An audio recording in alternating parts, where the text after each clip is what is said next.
Hello! I wanted to take a couple of minutes to review this particular locomotive because it has quite a few different features with the MS950 series decoder from Zimo. This was originally what's considered a 2095 or LGB 2095. It had a analog sound card in it, but it's been upgraded to a 16-bit sound card decoder with a 16-bit sound project. It features a couple of advanced features and sound features. So we'll go ahead and start with the basics. Let's turn on the headlights, which is F0. You can't see those particularly well in this. It's just very basic on this. I didn't add any extra lighting features on it. All three headlights came on.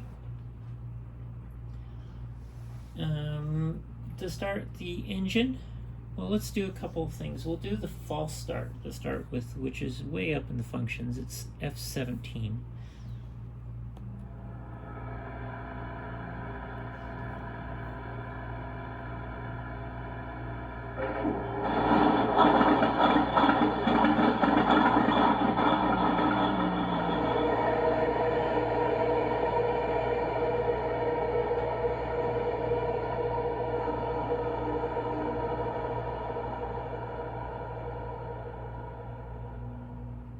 It did sound like it started properly there. So to do that, we'll go back to start it properly. We'll go to F8 and start the engine successfully this time.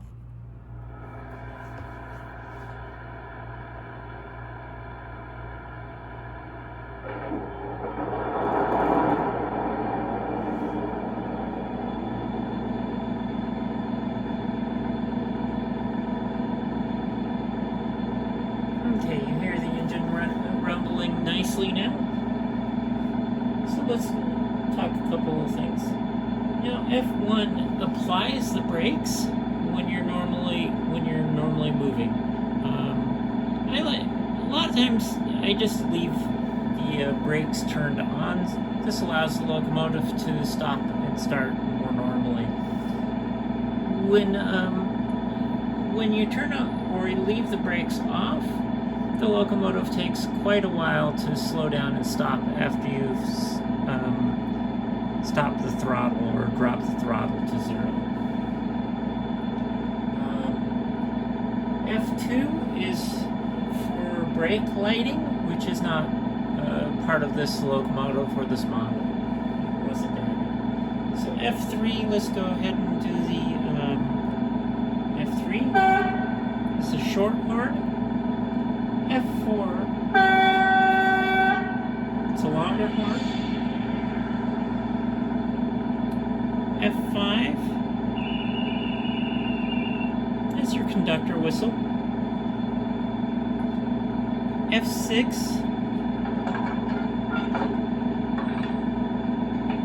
what that sound is the coupling or uncoupling. Now, as I released it, it also uncoupled. Now, F7 is kind of fun. F7 uses is what you would call the squeal from the flanges, and it only plays the sound. It plays a couple different sounds. Only plays that sound with movement.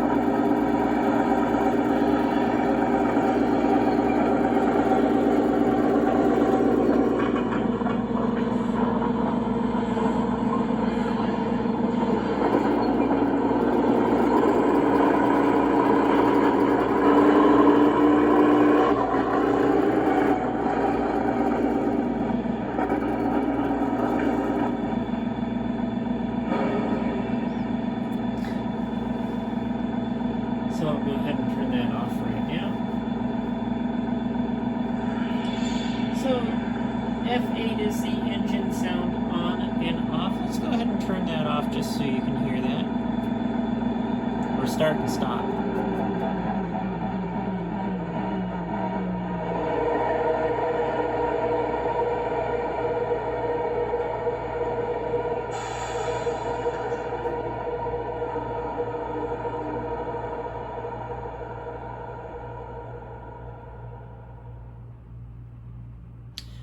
Now, this locomotive is a Austrian locomotive, hence the OBB designation on the side of it. These were very common diesel locomotives used throughout many narrow gauge lines in Austria. They are a diesel locomotive. Unfortunately, the LGB hasn't made these for several years. It is an older model. It did need to have or be made DCC ready. I upgraded the motor blocks for that.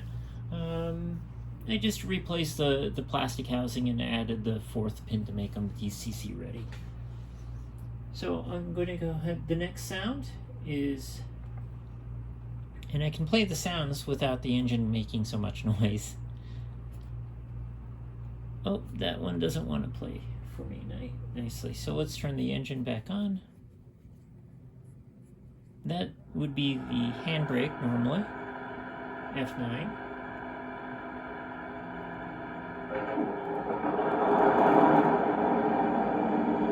Oh no, I'm sorry. Handbrake / speed lock. It doesn't play any noise on F9, but this is what it does. So I've got the handbrake or F9 depressed on my controller.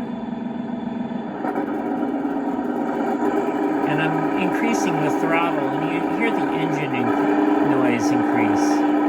But the locomotive will not move.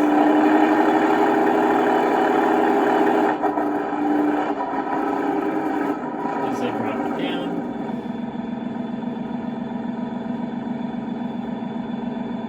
The next one is kind of fun. That one is what's referenced as a set switch. So I'll go ahead and press that, and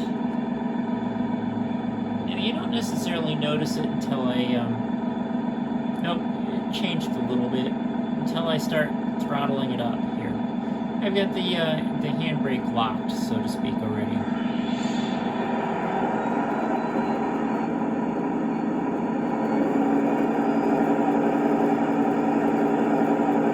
That's it. Sound change.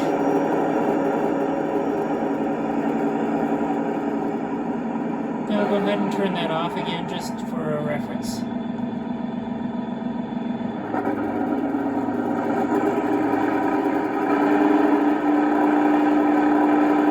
Again, this is a normal set.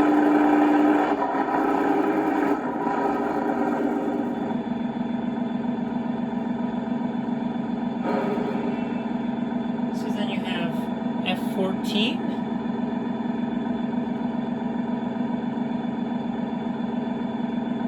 Actually, I'm sorry, I jumped quite a bit there.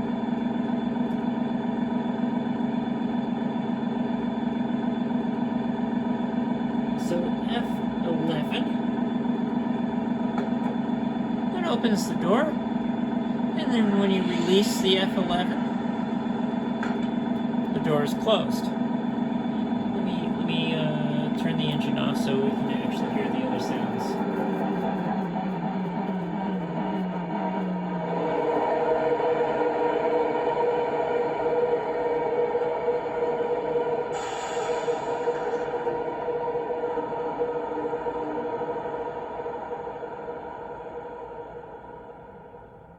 So at this point, maybe the driver is getting out of the locomotive,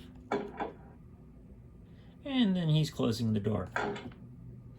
That's played, both sounds are played with the F11. When you press it, the door is opened. When you release it, the door is closed. F12 is the handbrake sound being locked.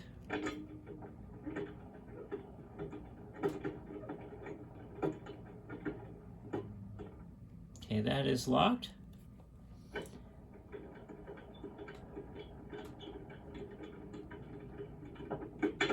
Fully locked, I guess.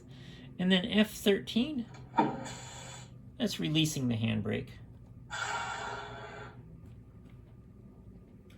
F14 is just an air release.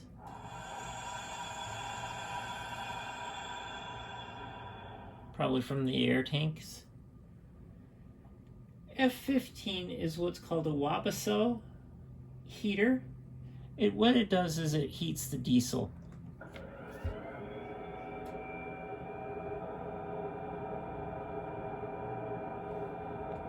Okay.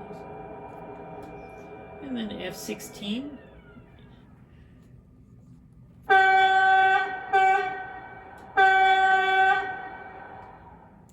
That would be like a warning or a crossing horn. And then F17 is that false start. F18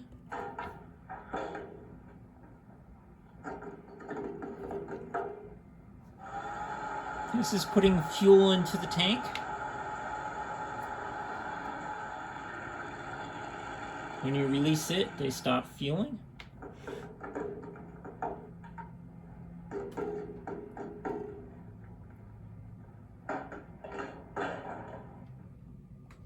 F19 is sanding the tracks. F20, 21, and 22 are special lighting features for the brake lighting, which I don't have enabled or installed at all. F23 is a mute. F24 increases the volume, and F25 decreases the volume. So that reviews all of the basic functions on this particular locomotive. Those functions are easily unlocked and accessible with DCC. Now this locomotive was also set up to run on multiple types of systems, such as analog, AC, and the Motorola standard, which is nobody uses anymore, realistically to speaking.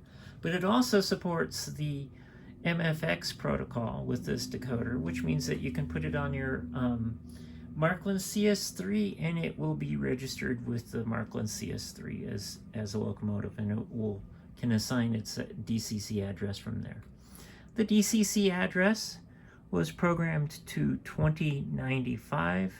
This was programmed when I installed or set up the sound project for that, which means allows you to reset the decoder to its default settings, and it will maintain that same DCC address. So I'm going to go ahead and switch it over to analog. Now it is on analog, so first thing is a decoder. It will need a little bit of power to start making noise.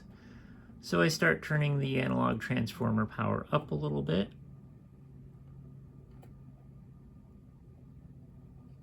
Oh, now it's not going to behave because it has to decharge the capacitors on it.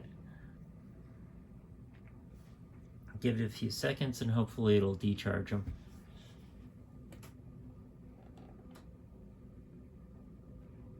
Oh, it's going to make a liar out of me if not working properly on DCC for the time being. I can come back to that and I will shoot a secondary video showing it operating in analog. Under analog mode, let's see, try it one more try. Nope. There it goes. Now the capacitor is decharged for me.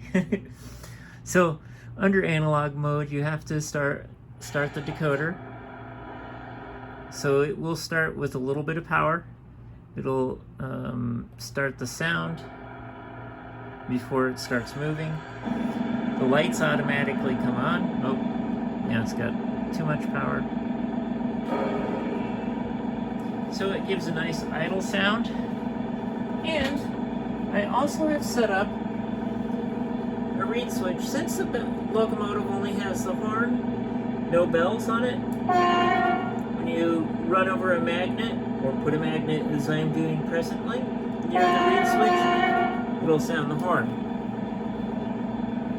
Under analog, it runs just like any other analog locomotive. You don't really have any access to all those other features with the locomotive.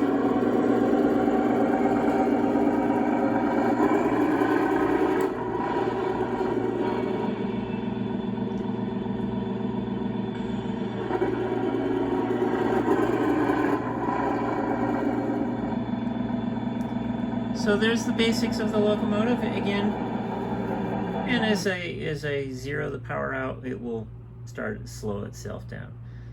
At any rate, that's it. Thanks for watching, and I hope you have choose to have one of your locomotives upgraded with Trainly.